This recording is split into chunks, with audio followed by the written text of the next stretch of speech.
بسم الله الرحمن الرحيم السلام السلام عليكم عليكم ورحمة ورحمة الله الله وبركاته وبركاته سودا دوانا نبغى سلامنا أنت نقولن ناس Soomaali samawada YouTube channel ku xiran dhammaan wada soo dhaweynaa mar labaad iyo mar saddexaad waxaan leenahay intii nala joogtay nala jooga inta maaragtay maxaad nagu cusub waxaan soo dhawaada inta ka bacdi barnaamijkan wuxuu taaran yahay insha Allah waan ku gudbin doonaa barnaamijka laakiin aad iyo aad baan ku xisnay soo dhawaada asxaabtayada intaan idinka maqana anaga sanad way nagaga badan tahay laakiin wadano idinka sayid ku tahay meel kasta aad joogtana caafimaad iyo barwaaqo idin rajeynaynaa dhammaantiina waa idin wada jecel lahay caafimaad noogu noolaada ha ilaawina halkaan naga daawanaysaana waa Soomaali samawade YouTube channel soo dhawaada intaa ka bacdi insha Allah waxaan u gudboynaa barnaamijkeena caawa ama maanta ama maxay ahaday dadku waa kala jawiyo waa kala weathers waa kala maalmo waa kala xilli marka inta habeen u tahay waxaan habeen wanaagsan intay maalin tahayna maalin wanaagsan sida yada marka waxaan leenahay jawiga iyo mar walba xagga tagtaan inta saan ugu daawanaysa ma ku qaabilayna insha Allah ما شاء الله وارن qof kasta waqtigeedu way kala duwan yihiin kale anaga maanta ay noo tahay maalin bay noo tahay waa maalin Arbaca ah ما شاء الله waa 26 bisho soo wada dhawaada ilaahay nabad qab iyo bashbashir barwaaqo lagu gaarsiiyo sanadka sanadkiisa ilaahay cimriga ha dheereeyo dhamaantiin inta ka daawanaysa aad baan jecelahay walaalaha Soomaaliyeed barnaamijkeena in gudagalo insha Allah barnaamijku ما شاء الله waxa weeye jacaylka intee wax ka og tahay ogaanshaha jacaylka amba jacaylku sidoo ku yimaadaa markaan dadku isguursan jacaylka la isu hayo iyo marka la isguursado keeba qurux badan okay waxaan leenahay maanta maxaa jacaylku ma guurka ka horba mise waa guurka ka bacdi yes isla qaadayna fakarkiina ka soo dhiibataan fakarkiina aad iyo aad buu muhiim yahay ما شاء الله maadaama idinku aydan hadda aydan maxay tahay waxba naga oran karayn deena ka jawaabaya sax maxay tahay jacaylku guurka ka horba mise waa guurka ka bacdi jacaylku waa guurka ka bacdi ما شاء الله guurka intaan la gelin dadku sheekaysanayaan amba saaxiib wanaagsan yihiin kaas waxa la yiraahdaa waa xiiso iyo macni isxiisayn labada qof u dhaxaysa iyo markaas oo ay wixii abuurayaan inay ka sal gaari doonaan oo wixii uu miirsan doono reer noqon doono iyo inuu reer noqon doonin halka ku baabaayo ayagu ma oga laakiin waxa ay jirayaan waa hawo laakiin wuxuu u bilaabmaa waa marka reerku reer noqdo ee guri tago markaasuu absolutely jacaylka haddaad markii hore aad soo jirayso jacayl aad u qurux badan uu ahaa markaasaa mid ka sii qurux badan uu dhalaya waayahay intaas ikraam baa ra'yigeedii inala sheergaraysay aniguna balan idila sheergarayso ra'yigeedii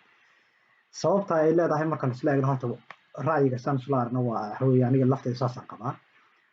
sababta ay tahay marka ugu horeysa waxa qofku dadka isku soo jiida waxa weeye waa isxiisayn labada qof isxiisaynayaan waxay iska arkaan dusha qof walba qofka kale uu iska dhisayaa wuxuu iskaga dhigayaa waxaan naba caadahay laakiin la islama dhaqmay taasaa horta marka ugu horeysa loo yidhahdo jacaylku marka ugu horeysa jacaylku waxa weeye waa guurka ka bacdi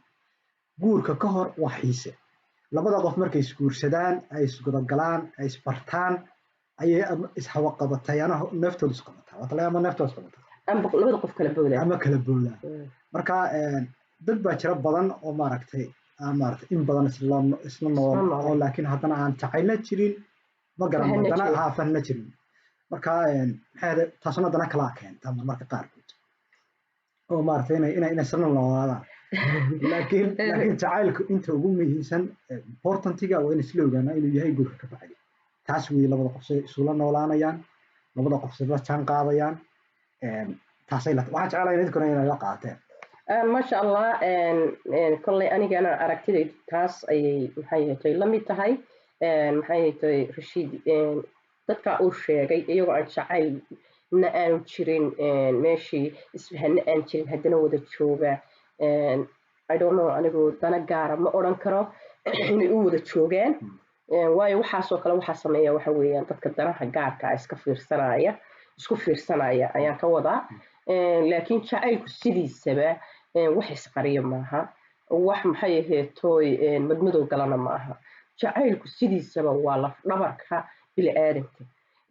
bini'aadanka maxay aheetoy qofku hadduu jacayl haysto runtii wuxuu haystaa kalsooni buuxda,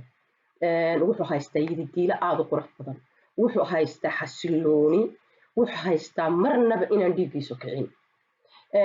maxay aheetay maasha allah, taana waxaa keenaysa qofku hadal wanaagsan,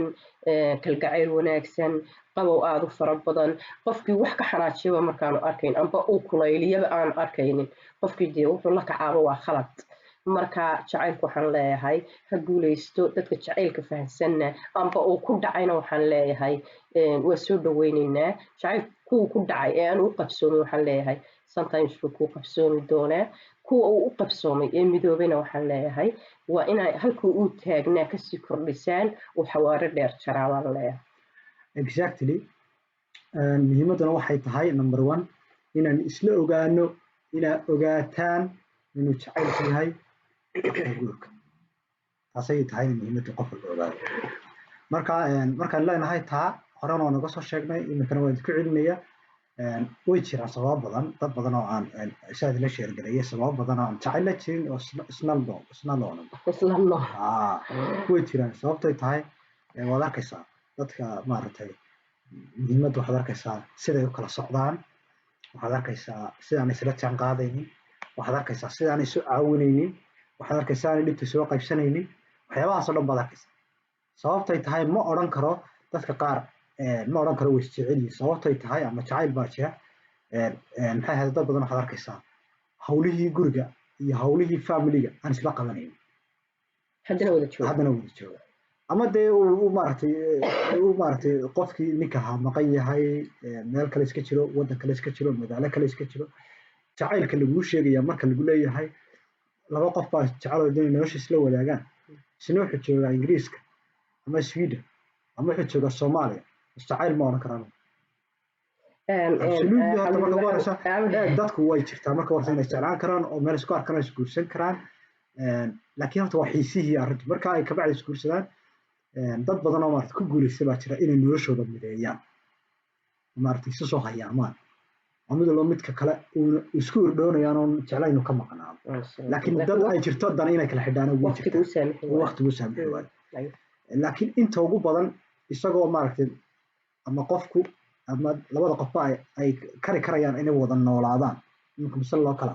waddankan Yurub oo kala qofku wuxuu samayn karaa inuu qofku u buuro. maaha Afrika tan ka hadlayna ugu badan. taas xaalado adag baa kala xidhan. laakiin waxaad arkaysaa iyagoo isku waddan jooga oo haddana kala nooc. marka waxyaabahaas oo kalena inta ugu badan waxyaabaha diinteena xaaraantamisay. laba qof oo maaragtay sharciga iyo dowladda iyo dadkiina u sheegaya inay maaragtay aanay isqabin, haddana isqaba oo iyagii dee xagga diinta islaamkana waa isku qabnaa, waa xaraam. wadada badanna way ka hadashay. aad iyo aad maxay tahay way jirtaa, waana dhib aad u fara badan communitygeenana haysata.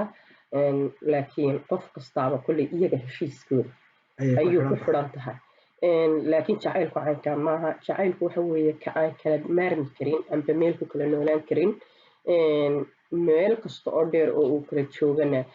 sometimes isu yimaada ee midooba. kalgacaylka iyo quruxda iyo kala dambeynta iyo xushmaduna ay dhex taalo, farxadda dheeraadkiina ay dhex taalo. ma aha jacaylku wax dadka la tustuso oo maqlaya arkay maxay aheetay waa isjecel lahay, waxaas ma aha. aad iyo aad jacaylku ma aha kaas. laakiin jacaylku waa secret, waa labada qof mid u qarsoon, waa mid ay isku fahansan yihiin, waa mid iyaga dhexdooda ay kobciyeen oo xushmad iyo maxay ahayd wanaag ka mudan. laakiin aniga iminka iyo odaygayga waxa naga dhexeeya ee wanaaga haddii aan dadka tustuso oo idhaahdo sidanaa jirta wax macno ah oo ay samaynaysa ma laha. laakiin muhiimaddu waxa weeye in la isfahansan yahay, la isku kalsoon yahay, ka kaleba ka kale maxay ahayd aanu intan in leego dib u ogolayn, in la isxitiraamayo, hadal qabow macaan fara badan meeshii yaallo, in midnaba midka kale aanu dhiiggiisa kicinayn. muhiimaddu waa taas, wada noolaanshahuna waa taas. aad iyo aad farxadda guriguna taasuu ku dhismaa, caruurtaaduna taasay ku maxay ahayd toy ku barbaaraysaa, ayaguna sidaas unbay la falgelayaan. taasay arkayaan absolutely sida ay waalidku ku dhaqmayaan ay maaragtay inbay photocopy garaynayaan arkayaan absolutely xishmada iyo ixtiraamka ay soo haysaan ay soo arkaysaa. muhiimaduna waxay tahay dhammaan inta walaal la daawanaysa ama walaalayaal waxaan leenahay guurku jacaylku waa guurka ka bacdi wuxuuna ku salaysan yahay in la isqadariyo in la ixtiraamo in maaragtay mid walba midka kale maaragtay fadhiga uga kacayo uu la jeceliyo wuxuu jeceliyo taasay muhiimadu tahay in maaragtay la isku ixtiraamo wax kasta oo maaragtay hawl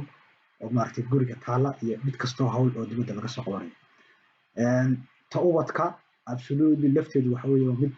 meesha ku jirta oo aad iyo aad u important waayo waxyaabaha ka dhigata nimanka dadkeena aragna waxa weeye hawsha waxaa loonaya guriga waxa iskale hooyada waa dhaqan aan maaragtay diinteeduna aan maaragtay maxay ahaday lafteedu waxa weeye nabigeena calayhi salaatu wasalaam maxay ahaday maxay xaasaskiisa wuu la shaqayn jiray weliba sida caasha ay kasoo warisay nabiga calayhi salaatu wasalaam wuu la shaqayn jiray waxbuu qaban jiray maxay ahaday wuxuu ahaa macnihii naseexa diintu waxay ahayd inuu nabigeena tusiyey isagoo awlal ambiya oo dadkii maaragtay ugu khayrka badnaa inaynu maaragtay uu haweenkiisii la shaqaynayay inaanu iska weynaysiinaynin inaanu yasaynin taasay ahayd marka muhiimaddu waxay tahay ra'yiga wanaagsan iyo quruxda wanaagsan ee guur kasta uu gaadho ninka raggaana inay maaragtay gabadh ka dambayso ama hooyo ka dambayso taas inay mar walba ogaano marka waxa weeye waxaad leedahay dhammaan inta nagu xidhan maaragtay daawanaysaa barnaamijyada soo daynaa waxaan u soo daynaa siday dadku uga faa'iidaystaan wacyigelin iyo maaragtay inaanan anaguna ahayn dad maaragtay istusaya waxyaabaha maaragtay dadka maaragtay social media laakiin ay tahay inaynu ka hadalno waxyaabaha wanaagsan familiga quruxda badan ku dhismi karo wixii talooyin badan oo maaragtay aan soo wadno aan ka hadli doonaana way jirtaa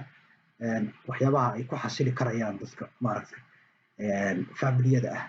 iyo sida maaragtay ixtiraamka iyo kala dambeynta hawlaha guriga lasoo qaban karayo iyo isweydiinta exactly kelmadda Rashiid yiri macni istusnimo ama arkina macni waxa ka wadnaa social media uu iska fara badan yahay dad kasta sida ay doonaan bay qaadan karaan inaan iska hadlayno inaan iska ku qurxinayno hadalka inaan waxyaalahaas ay u turjuman karaan laakiin I don't know hadii loo turjunto waxba kale macna ma sameynayso muhiimaddu waxay tahay family qurux badan oo is haysta qof kasto caqli leh ama qof kasto oo maskaxdiisu shaqaynaysa uu jecel yahay qof maagis iyo wanaag isbarbar dhigayaan ma jiro